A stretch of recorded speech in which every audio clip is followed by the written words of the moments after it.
Olá, pessoal. Obrigado por estarem conosco mais uma vez no nosso Papo de Líderes da Mercado e Consumo.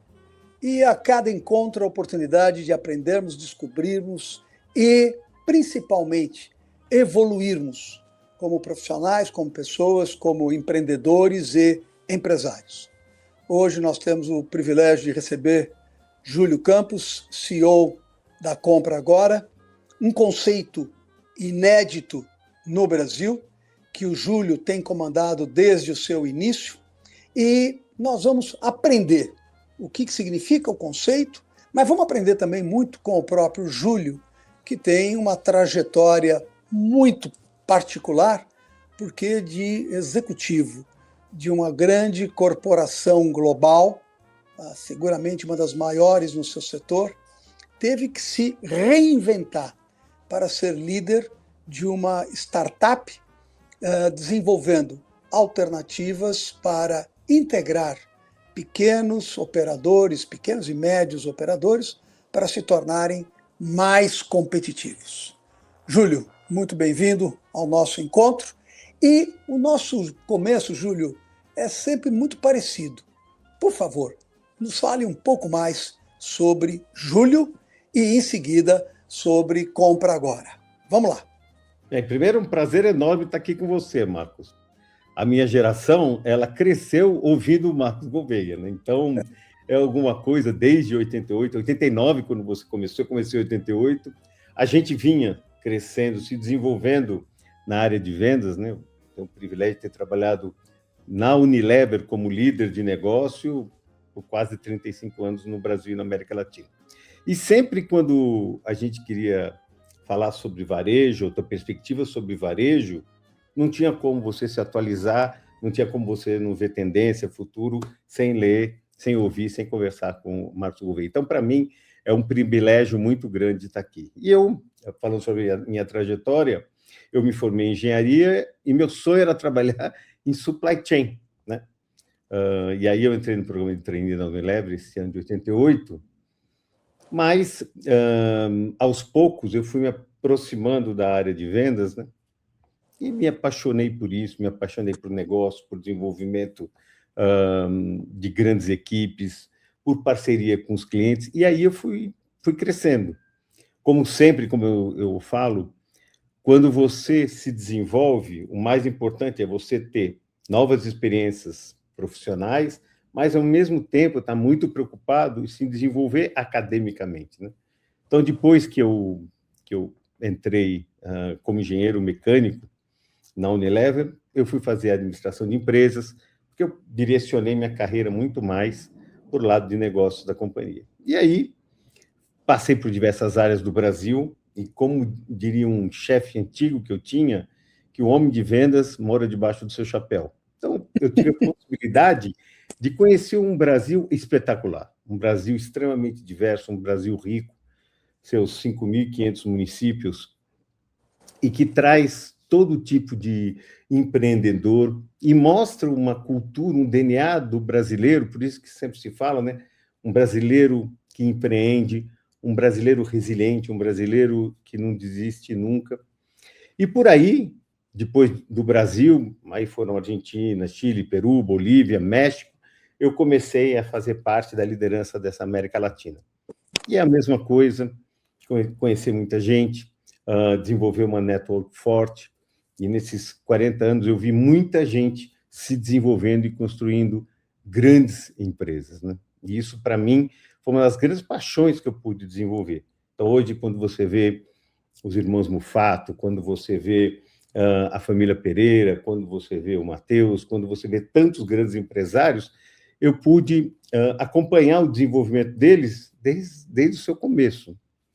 E, além de atendê-los, no meu papel de vendas, eu passei a ser grande admirador deles. E uma coisa que a gente aprendeu, e eu comecei há uns 20 anos atrás, junto com esse grupo de empreendedores brasileiros, a gente pôde ter a chance de trabalhar no desenvolvimento do próprio varejo. Viajamos o mundo inteiro.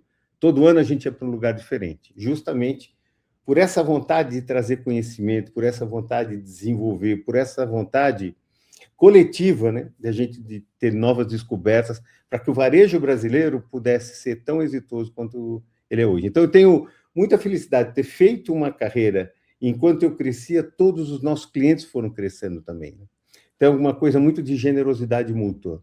Eu tenho muita dívida por tudo que eu fui ajudado para crescer como profissional e pessoa, e reciprocamente por ter colaborado no crescimento desse varejo, enquanto você também crescia, Marcos. Então, enquanto você se tornava esse ícone dentro do varejo do Brasil. E aí, depois de uma carreira em que a gente ficou na Unilever até 2020, a gente criou um novo negócio dentro da Unilever. Isso aqui é muito importante a gente comentar como esse negócio surge. Muito se fala em diversidade e inclusão. A gente começou com programas afirmativos na Unilever em 2007, 2008, onde a gente buscou ter uma participação muito mais diversa dentro da nossa liderança. E essa diversidade, eu me lembro na época, eram 70%, 70 e poucos por cento de homens, 25%, 30% de mulheres, e toda a diversidade que o Brasil traz também. Então, a gente começou a fazer programas de desenvolver a diversidade. O que tem isso a ver com essa história? Porque essa diversidade muito rica trouxe um terreno extremamente fértil para a inovação. O pensamento diverso ajuda você a ter perspectivas diferentes em relação a alguma coisa. E isso faz com que você traga soluções extremamente amplas e inclusivas para os desafios que você tem no seu negócio. Então, se, na época, a Unilever está presente em 100% dos lares brasileiros. Então, a gente desenvolve produtos para todos eles. Quando você tem, no desenvolvimento desses produtos, pessoas representantes de diversas geografias, backgrounds, gênero, pessoas da maioria, minoria, você consegue dar inovações que mais conversam com essa sociedade. Você tem coisas que fazem com que o teu produto ele chegue já com uma grande possibilidade de dar certo. E foi nisso, no auge dessa diversidade, que em 2016 a gente criou 3 companhias digitais, né? Meu Mercado em Casa, a gente criou e-Unilever, que era um distribuidor totalmente digital, e a gente criou o Compra Unilever na época. E esse negócio ele foi se desenvolvendo. Dentro da Unilever, eu era responsável pela liderança comercial para a América Latina e também pelos negócios digitais. Chegou em 2020, o que a gente percebeu é que esses negócios digitais eles cresceram tanto e que a gente percebia que a Unilever representava 3 a 5% do basket do varejo de vizinhança, e a gente percebeu que se a gente quisesse ser mais impactante na vida desse varejo de vizinhança, a gente teria que ampliar a cesta. E aí não teria sentido você estar dentro da Unilever. O que a gente fez? Então, a gente fez um spin-off da companhia e a gente levou os produtos digitais para fora, construiu um Chinese Wall, então, uma companhia absolutamente independente, com nenhuma relação com a Unilever do Brasil. Ela tem relação com a área de ventures da Unilever, que é um investimento da Unilever, uma companhia para servir o mercado, né? Então, com isso, a gente fez essa separação legal da companhia em 2020 e abrimos para que empresas do mercado pudessem participar. E o que é essa empresa, como essa empresa nasce? Então, eu expliquei que o lado inovador fez olhar uma companhia assim, um lado diverso trouxe essa inovação, e depois a gente começa a perceber quais as dores que a Unilever tinha na época para buscar uma solução digital, uma solução tecnológica. Quando você olha a nossa rota para o mercado, a gente tinha um custo de rota para o mercado, né? Você sabe que o order taking tem uma porção relevante nisso. A gente tinha uma vontade de fazer uma distribuição numérica mais ampla, de ter um sortimento maior dentro do varejo de vizinhança, buscar uma penetração maior dos produtos existentes e construir um negócio que fosse com base em informação. Então, essas eram as dores que a Unilever, então, tinha para buscar soluções digitais. E, com isso, a gente abriu para o mercado em 2021, a gente começou a capturar outras empresas para aumentar esse basket. Uma empresa digital, então, que pega os produtos da indústria, faz o host dentro de uma plataforma digital e oferece, conecta com 550, 580 mil varejos de vizinhança. Essa é a ideia conceitual. Você oferecer produtos para uma gama ampla de varejos de vizinhança. E com isso, passado o tempo, a gente chegou a mais de 500 marcas, a gente tem por volta de 30 indústrias participando da plataforma.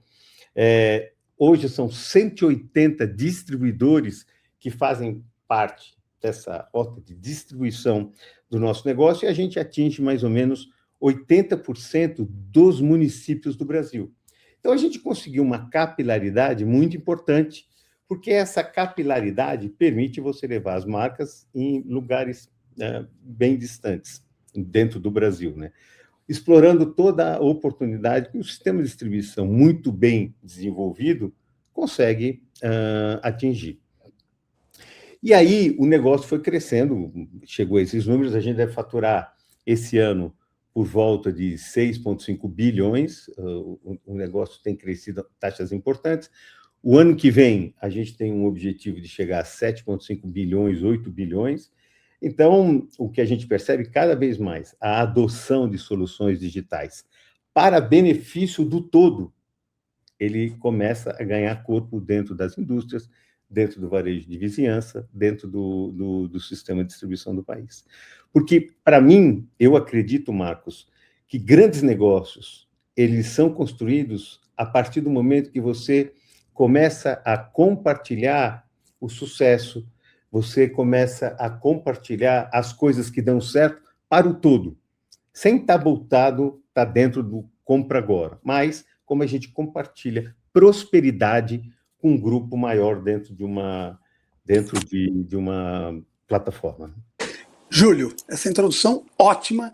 A gente ficaria discutindo essa introdução sua por dias, tá certo? Mas chama atenção pelo menos dois aspectos que eu queria aprofundar um pouco.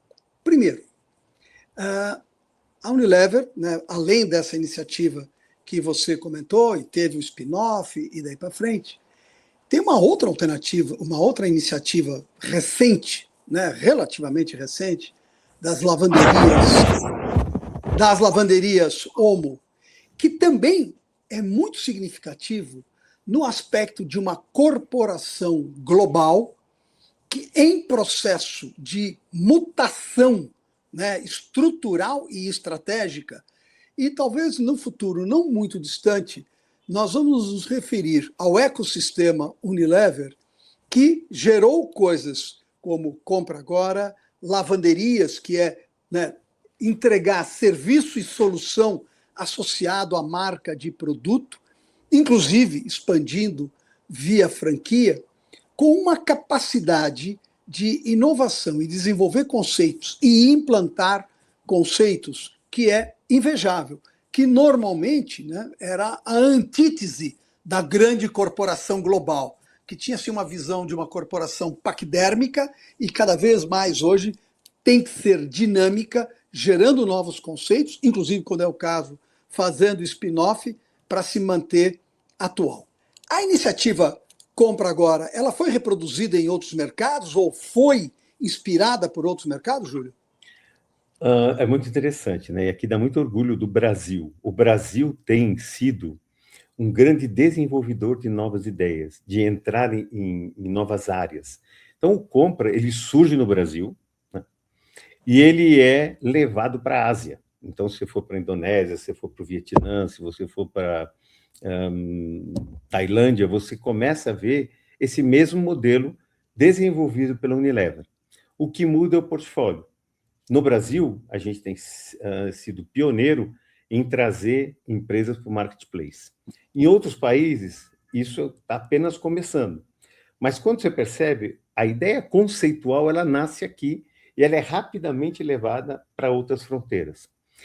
Tomando a ideia da lavanderia Omo, o que se pensava na época, eu participei obviamente do projeto, que faz mais de 5 anos que ele foi desenvolvido, o conceito é como você leva o serviço, a limpeza perfeita, para fora da sua casa. Muita gente não quer nem máquina de lavar, nem máquina de secar, quer ter o serviço pronto. Ele quer, na verdade, a roupa lavada.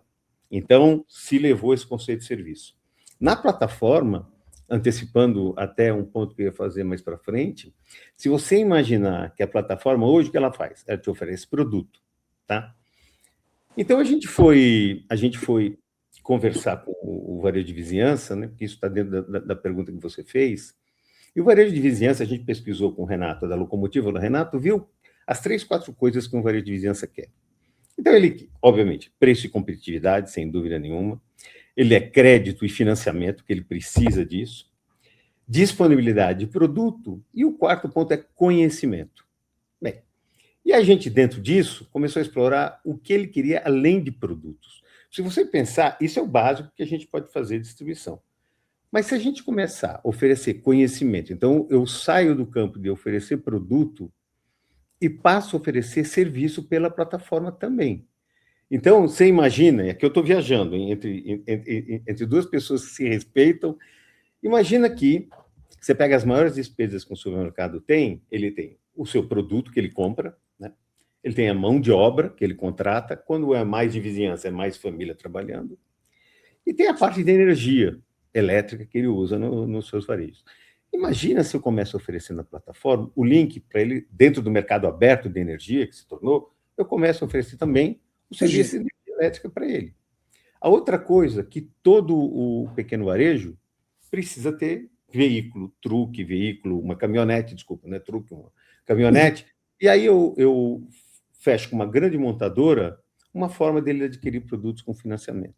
Então, eu passo também a oferecer para ele serviços para o melhor desenvolvimento do negócio. E eu ofereço uma maior sortimento de ofertas, não só de produtos, mas de serviços, para que ele possa ter uma prosperidade melhor no seu negócio. Então, ele vai comprar energia elétrica mais barata, ele consegue um financiamento para o seu veículo, e aí vamos mais à frente. Imagina o custo de saúde que ele tem. Então, você fecha um convênio com alguém que dá uma mil da vida, que oferece plano de saúde para ele, para a família dele. Depois, você vai para alguém que investe em educação e oferece cursos de faculdade, cursos técnicos, todos com base numa negociação feita dentro do compra e que possibilita acesso a preços muito competitivos. Então, a experiência da plataforma ela se amplia para uma compra de produtos, mas também a plataforma passa a ser one-stop shopping, entendeu? Em que ele resolve várias dores que ele tem utilizando a tecnologia e tornando a vida dele muito mais eficiente. Ele tem uma plataforma de tecnologia padrão ou acessível do sistema Compra Agora? Ou... Não. Tá bom. Cada um tem a sua. Se faz através ou do WhatsApp, 16% das vendas hoje da nossa plataforma são feitas por WhatsApp, ele se conecta diretamente à plataforma ou através do seu celular ou direto no site para interagir com o que está lá. O que a gente faz conexão 1 a 1 são todos os distribuidores, né? E todos a forma com que ele pode, através da definição da indústria, colocar no sistema de entrega para ele. Então, é tudo feito dentro da plataforma. Mas a tua pergunta sugere uma resposta, Marcos, que uma coisa que eu falo sobre o projeto de digitalização no Brasil, ele pressupõe também a própria plataforma dele para o bairro, para onde ele é inserido. Então, nesse aspecto, uma coisa que a gente pretende também da educação digital, para que ele possa fazer e se conectar à plataforma, os consumidores dele poderem acessar o negócio dele. Uma consultoria sobre mídia social para que ele também possa se comunicar no bairro. Então, a digitalização, ela nasce não só de produtos, mas também de ele se tornar um hub social dentro do bairro, dentro do município onde ele está, né? O crédito para esse pequeno operador é da marca do fornecedor ou tem algum agente intermediário no processo? Como nesse mundo novo, tudo se faz por parceria, né? Então, a gente desenvolveu com a Trade Master uma parceria para dar crédito complementar ao distribuidor, onde a gente disponibilizou, em 2025, 2 bilhões de crédito. A gente está disponibilizando 2 bilhões de crédito. Ano passado foram 1 bilhão e 700 milhões de crédito para esse varejo de vizinhança, para que ele pudesse financiar suas compras, seu estoque. E isso, para mim, para você ter uma ideia, essa é a segunda maior dor de um varejo de vizinhança. Primeiro é preço, segundo é ter crédito, e a terceira é disponibilidade de produto. Então, eu acho que essas são as 3 prioridades que ele tem hoje. Eu imagino que seguramente em algum momento vocês discutiram, mas a possibilidade de integrar parte dessas empresas, pequenas empresas que estão já integradas na plataforma, com uma marca comum perante o mercado, como é a Convenience for You na Coreia, Indonésia, né, China, Índia, tudo mais, vocês devem ter aventado e, por alguma razão, não avançaram nessa direção. Tem alguma razão? A gente não trabalhou em criar uma marca compra agora, como o próprio Smart do Martins, muito Exato. bem por anos, né? A gente não trabalhou nesse sentido. O que a gente quer ser é um enabler. Então, você poderia perguntar, marca própria? Não.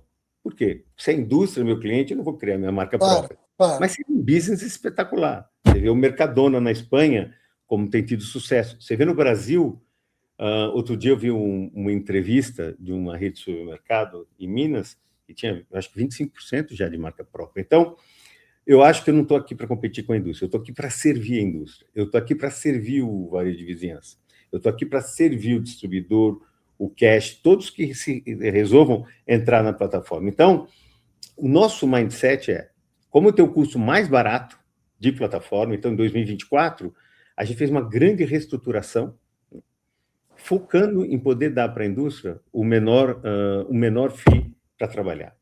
2025 foi o ano que a gente fez todo o relançamento tecnológico, né, para que a gente pudesse trazer tecnologias que trouxessem uma experiência melhor para o pequeno varejo, para o varejo de vizinhança, e, acima de tudo, muito mais possibilidade de trabalhar informações, dados, etc.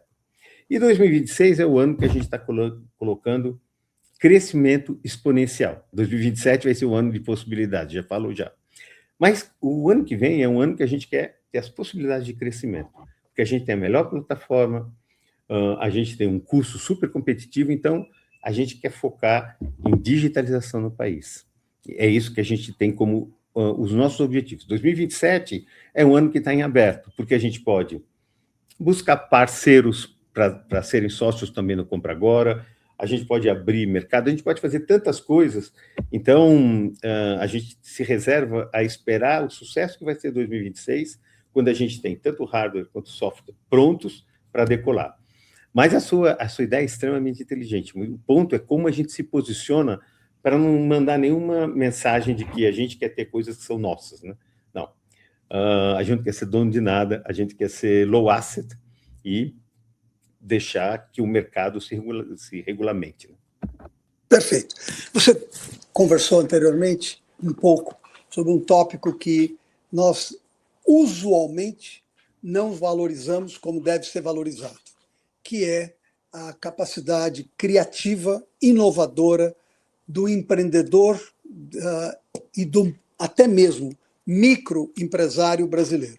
É toda uma geração que foi forjada na hiperinflação e que teve que desenvolver mecanismos para ser ágil, resiliente, criativo, inovador.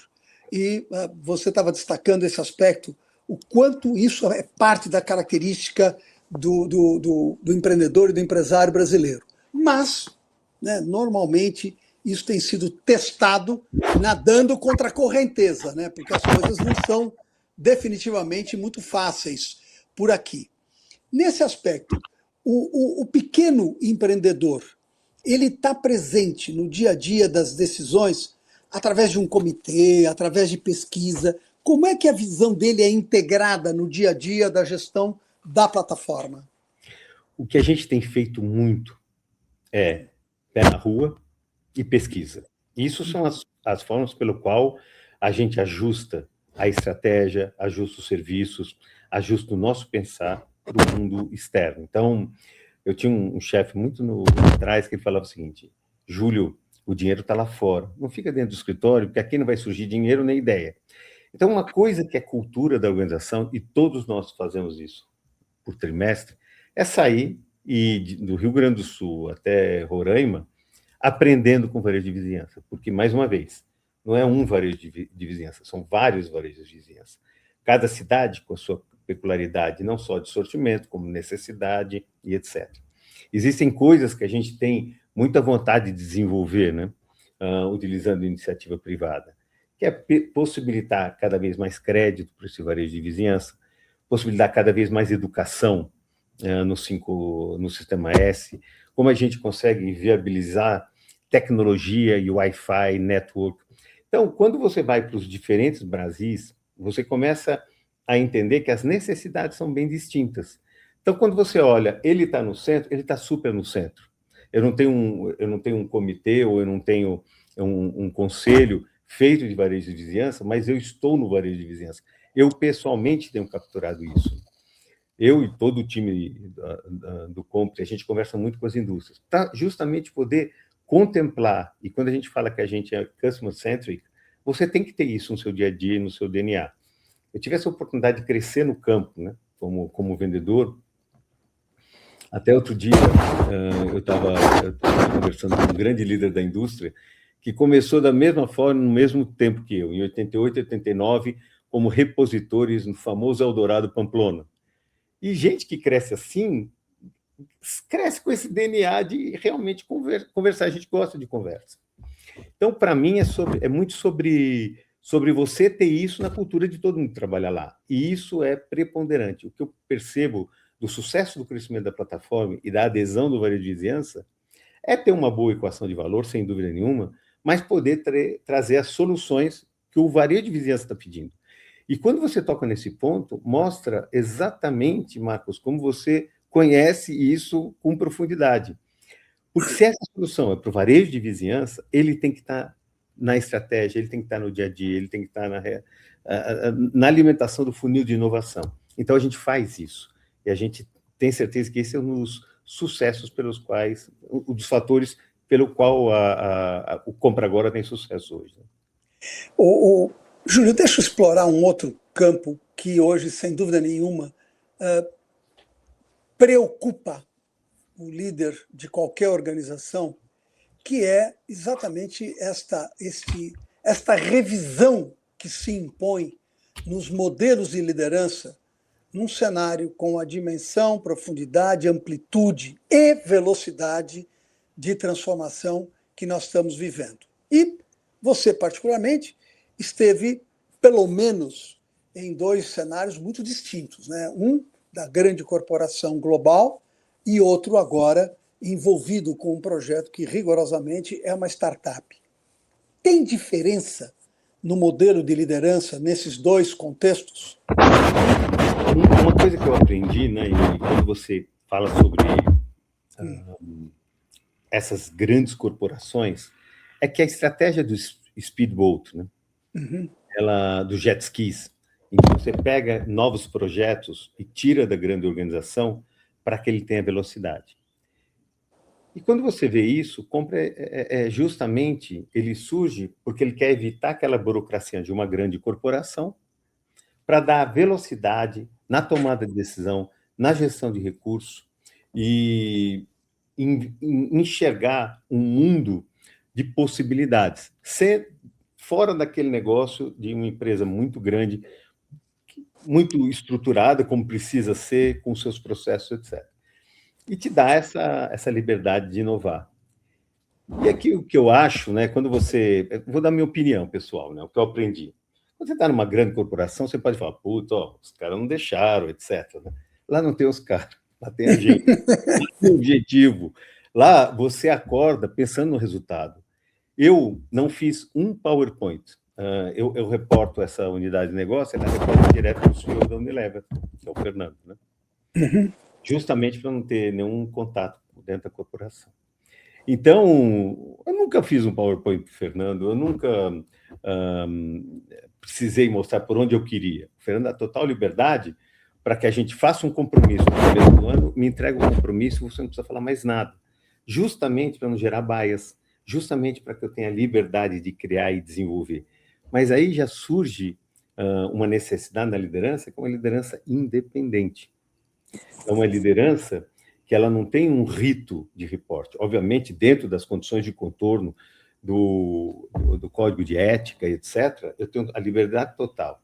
Porque eu não tenho alguém que me vê lá e diz, não, é como eu entrego o meu negócio, entendendo o consumidor com muita proximidade, com a velocidade que precisa ser feita. Então, eu me lembro que quando eu comecei, quando você cometia um erro, né, você lembra, eu não quero nem colocar para a audiência como era o feedback que a gente recebia quando a gente estava lá atrás e a gente cometia um erro.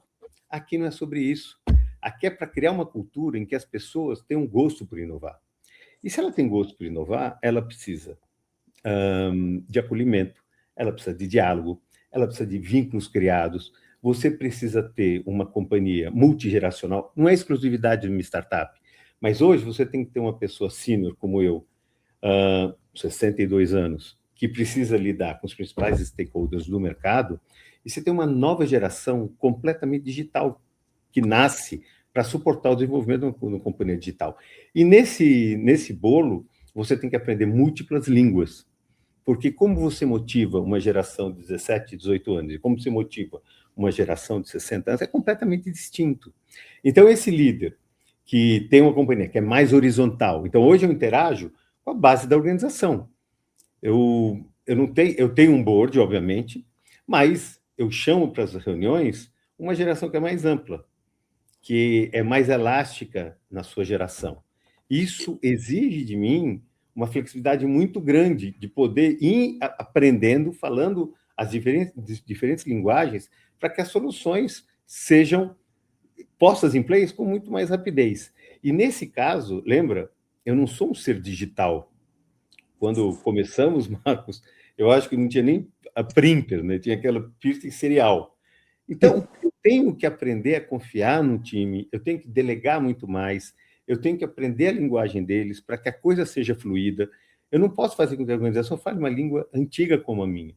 Então, exige de mim muito mais uma democracia na gestão, muito mais inclusão, muito mais chamar outras pessoas para dentro do processo criativo, trabalhar muito mais por squads, para que você possa ter soluções rápidas, testadas, implementadas, uma velocidade de parar alguma coisa que não deu certo, reconhecer que não deu certo, aprender com aquilo e mover para a próxima solução.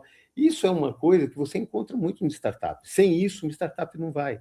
Você não faz ideia quantas novas ideias a gente tem todo mês, né? Quantas soluções a gente tem todo mês. Principalmente com IA, onde você pode usar, onde você pode ir, o benefício disso, o impacto positivo, o impacto na cultura. Então, tudo isso faz com que o líder de uma startup, ele se desvista de qualquer poder, se encha de humildade, aprenda outros idiomas, chame as pessoas, entenda que prever o futuro é absolutamente impossível, mas preparar o time para ser rápido, para reagir, é a nossa vida. Então, eu não sei o que vai acontecer com o mercado digital para 2026. O que eu sei é que eu vou capturar muito rápido o que aconteceu e meu time vai estar se adaptando às mudanças que vierem, né? Eu aprendi uma coisa numa jornada de Israel, conversando com alguns grandes private equities lá, venture capitals, que o que eles me ensinaram é que toda startup começa de um jeito e termina de outro. Você tem que ter a disponibilidade de entender que como você criou e construiu o seu negócio, ele não vai ser o mesmo linearmente. Ele vai variar e você vai ter que se adequar a isso, né? Então, para mim, essa nova liderança é uma liderança muito mais aberta a confiar, a delegar, a incluir, a entender que erro faz parte do processo e, acima de tudo, a saber trazer todo o time junto, né? Muito se fala dessa nova geração, né? E eu acho que eu e você, a gente estava no IDV, eu apresentei sobre essa última geração que está aparecendo. Essa geração que está aí. Não adianta você reclamar da geração. Essa geração exige uma liderança forte, uma liderança presente, uma liderança que comunica. Eu ouvi uma coisa do Paul Polman, há um tempo atrás, que todo o problema de sustentabilidade do mundo, os problemas das guerras, o que gera isso é a falta de liderança, né? Então, eu acho que na nossa época, se a gente voltasse uns 30, 40 anos atrás, Marcos, a gente teria mais líderes que eram referências na época. Hoje a gente não tem. Então, eu acho que esse lapso, ou esse gap de liderança, faz com que se tenha mais dificuldade de acolher essa nova geração. O que a gente precisa é se dispor a exercitar a nossa liderança cada vez mais, porque é isso que esse jovem que chega quer, uma liderança que converse, que inclua, que fale para ele que tem performance, mas também tem propósito no negócio. Então, acho que isso que a gente aprende numa startup mais rápido vai acabar chegando às grandes corporações, né? Porque eu acho que os impactos têm um delay de timing. O que é exigido de mim hoje vai ser exigido de grandes companhias muito, muito próximo. Bom, Júlio, em primeiro lugar, né, essa combinação da tua experiência reciclada pela cultura de startup é absolutamente maravilhosa e eu te agradeço muito estar conosco aqui. Mas vamos abrir um pouquinho e vamos olhar o momento Brasil e os desafios à frente. É óbvio que nós precisaríamos mais 5 horas para falar sobre isso, mas eu não queria perder a chance de ouvir exatamente por conta da sua experiência e da diversidade que você destacou lá no começo, da experiência da corporação, da startup, diferentes ambientes de negócio, para tocarmos um pouco o que você vê como desafio, oportunidade no Brasil do presente e do futuro próximo, já que quem lê os jornais diariamente nos últimos tempos tem uma certa tendência a se frustrar, né, em ver tantas oportunidades no cenário global sendo desenhadas para o Brasil e nós aproveitando só uma parte delas. Mas como ninguém segue um líder pessimista, nosso trabalho é ler o jornal, absorver tudo isso e levar em frente. Qual é a tua percepção? Olha, primeiro eu quero dizer que não tenho absolutamente nenhum cunho político, zero, né? Eu vejo o Brasil como um vendedor que começou na década de 80, cresceu com o Brasil e viu tantos planos, assim como você, Marcos. Eu acho que você é uma das pessoas, eu acho que mais acompanhou toda a turbulência econômica de modelos, não só no Brasil, como no planeta. Então, você é uma pessoa que tem muito mais experiência e visão macro das coisas. Se você pegar, o filme é muito bonito, né? Se você vê o crescimento do Brasil, o desenvolvimento da exploração de petróleo, o desenvolvimento educacional do Brasil, a redução de pobreza, que não é de um governo, são de vários governos, cada governo fez um pedacinho. Então, eu quero dar os benefícios para todos os governos que passaram.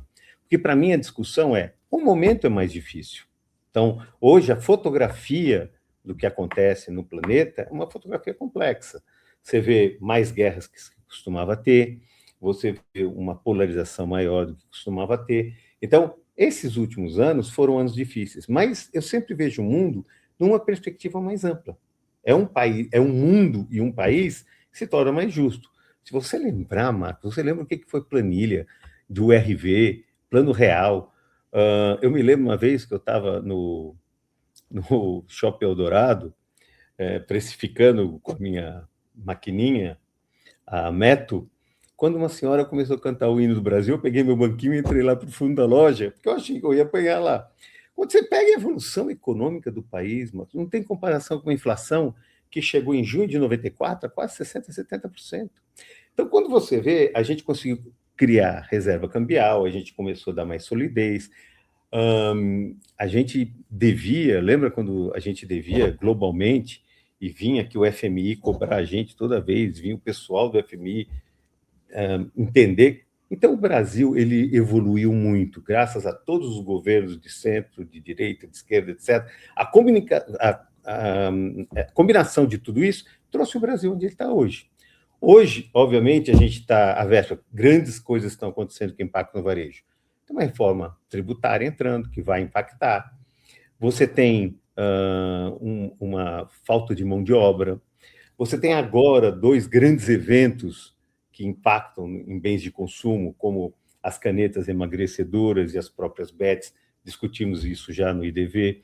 Então, quando você vê tudo isso, óbvio que tem uma turbulência importante, né?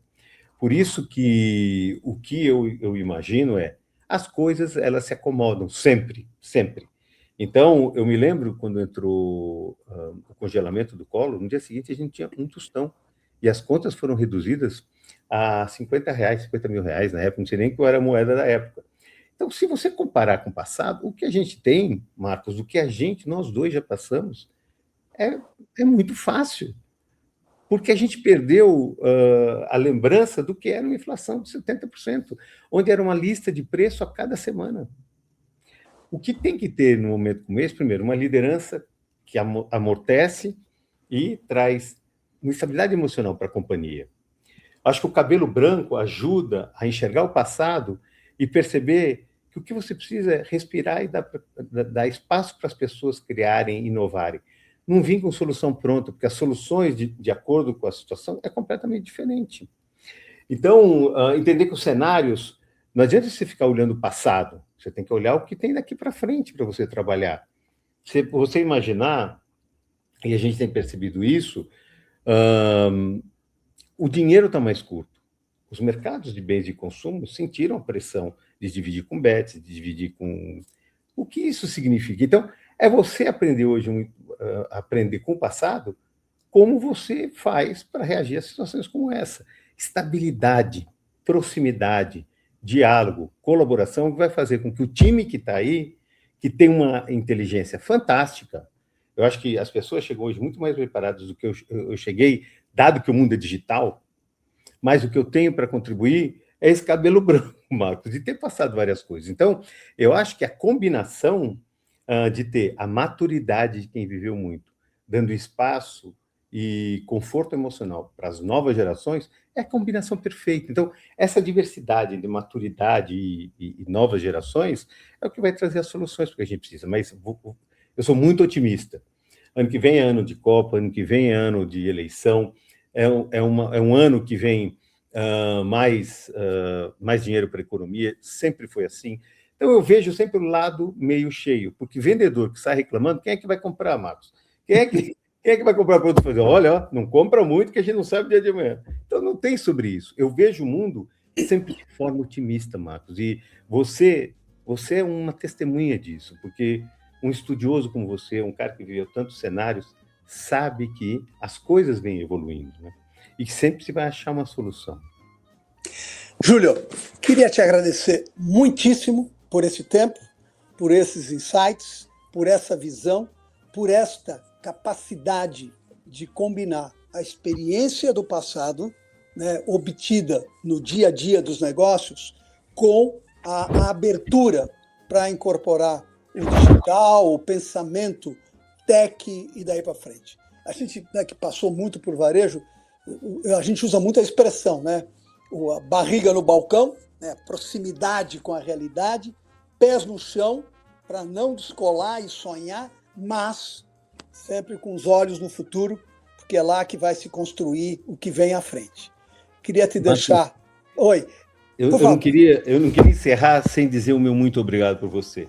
Muito obrigado por, através de tudo que você escreve, me trazer conforto, me trazer esperança, me trazer ideias de futuro. Lendo o Marcos Gouveia esses anos todos, eu tinha com quem aprender e ver outras oportunidades. Então, Marcos, eu que tenho que aprender, agradecer você, e eu vou te falar uma coisa, às vezes as pessoas não percebem essa relevância, e você me ajudou muito. Então, mesmo sem a gente conversar, muitas vezes um artigo seu sempre me ajudou muito a ter novas perspectivas e também ver que eu não estava sozinho. Então, Marcos Gouveia, muito obrigado para você, viu?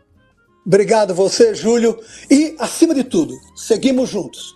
E você que tem nos acompanhado no Papo de Líderes, continue junto conosco, tendo o privilégio de aprender com gente e líder como Júlio Campos. Grande abraço.